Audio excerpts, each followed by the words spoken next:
Paola was still breastfeeding her 9-week-old daughter when ICE arrested her. So for 2 months, her husband, Adrian Cluat, drove a nearly 8-hour round-trip drive twice a week from their home in Baton Rouge to the immigration prison in Monroe, Louisiana, so their daughter could nurse and so their 2-year-old son could see his mother.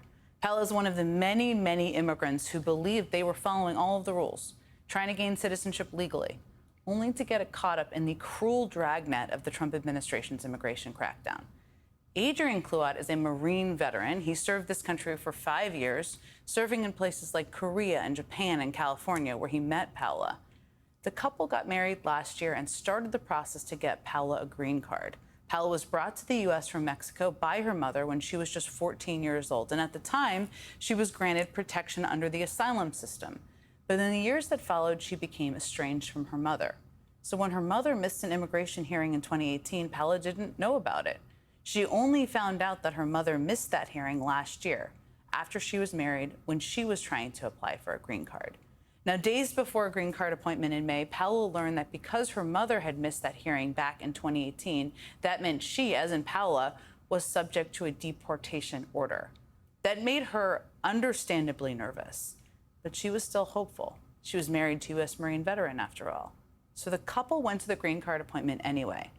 Now, at the appointment, they told the federal staffer about the order while explaining that they were trying to reopen her case.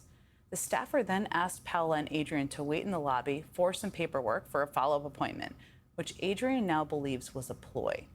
Because soon after, ICE officers arrived, handcuffed Paola, and took her away. Again, her daughter was just 9 weeks old at the time. She has no criminal record, and she's married to a Marine veteran. That was May 27th. Now, 2 months later, Paola has finally been released. And according to her family's attorney, her release was in large part due to the work of you may find a surprising ally, I kind of did, Louisiana Republican Senator and staunch Trump backer John Kennedy. Emails reviewed by the Associated Press show that Kennedy's office said that it put in a request for Paola's release on Friday. By Monday, she was out. But even with a U.S. Marine veteran as her husband and the support of a Republican U.S. Senator, Paola was sent home with an ankle monitor that she will need to keep on until her immigration case is resolved, which the family's lawyer says will likely be a multi-year process. Here to tell us what all of that was like firsthand in their first national TV interview together are Paola and Adrian Cluat. Thank you both so much for being here with us, for sharing your story. I'm so grateful, and I think it's so important for people to hear.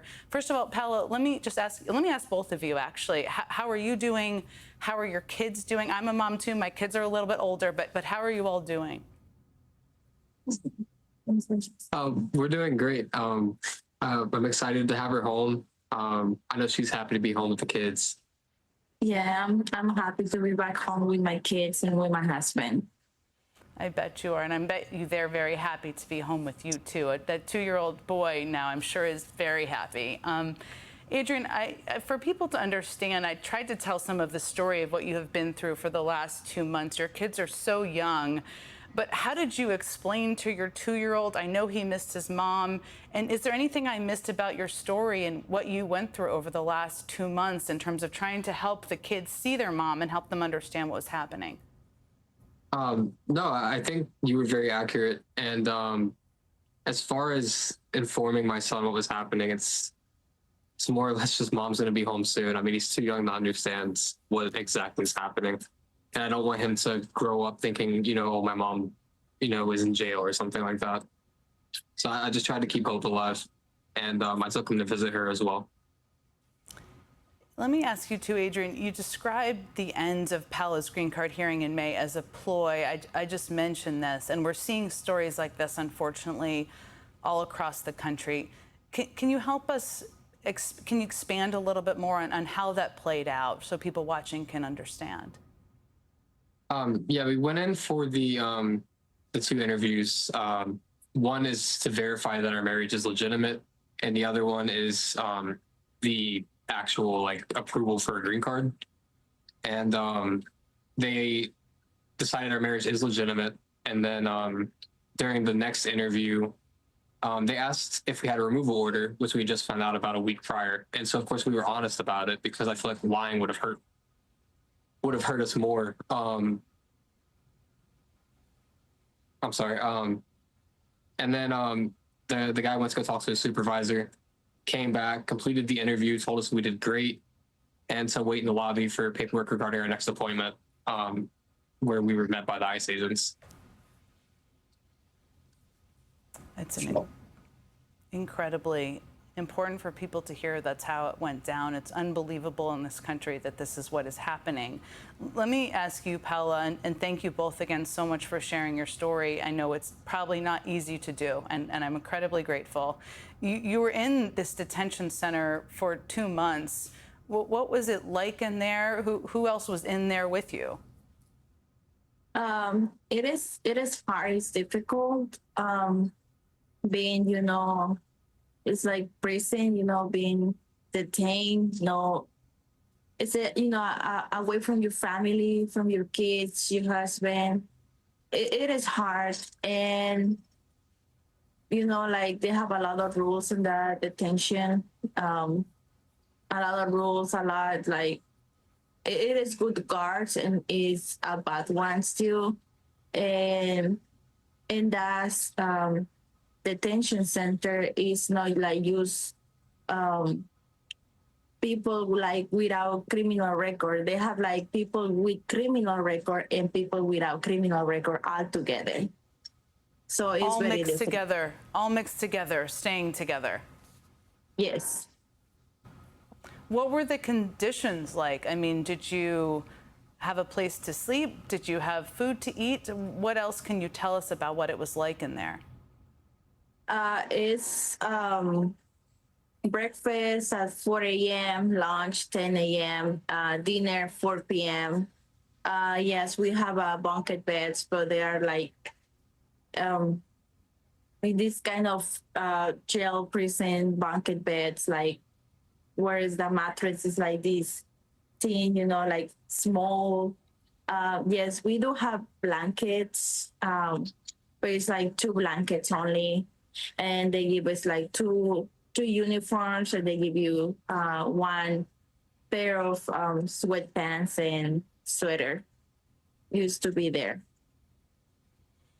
You are out now, and I know back with your family, which is so wonderful and a happy part of this story. I mentioned ICE is planning to put ankle monitors like the one you got sent home with on more than 180,000 immigrants. You are, again, a mother. You have no criminal record. You love your children. You're happily married. Your husband is a Marine. You were granted asylum when you were 14 years old. How do you feel? I can ask both of you this question about the fact that you are currently being required to wear an ankle monitor. I feel sad. I feel bad about it. I feel like even that I'm not a criminal person, I feel like I'm a criminal for the ankle monitor. I feel like I did something wrong. Like I feel bad with myself. I'm so incredibly sorry that's how you feel. I want to just last note that Senator Kennedy, as I just noted, was instrumental in helping you get out of this situation. Is there any message you'd like to send to lawmakers out there who are in a position to help and maybe reunite families like yours and people who have no criminal record, who just want to be back with their families and are just trying to do the right thing? Yes. All I can say is don't lose the hope. Be positive. Be patient, and everything will be okay. Don't lose the hope.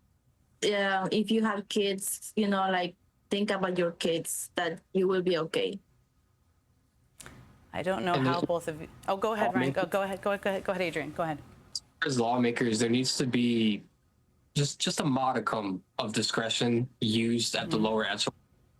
Like the ICE agents that arrested my wife knew that she was a wife of a Marine veteran. They knew she was breastfeeding, and they apologized to me. Like when they made they knew it was morally wrong, but they have a job to do. So the power to use discretion needs to not only be given to immigration judges and like the head of DHS and ICE. It needs to be like the enforcement removal officers that can make that decision. like maybe we shouldn't, have this person sitting in detention. And the ankle monitor thing to me kind of boggles my mind, because where is she going to go? Mexico? She wants to be here with her family.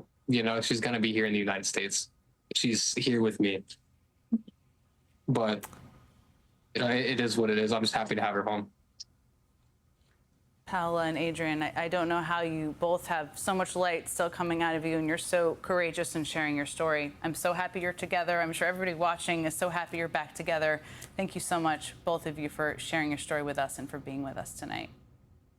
Well, thank you. Thank you. Okay, coming up, Republicans are returning home for August recess and brave enough to hold in-person town halls.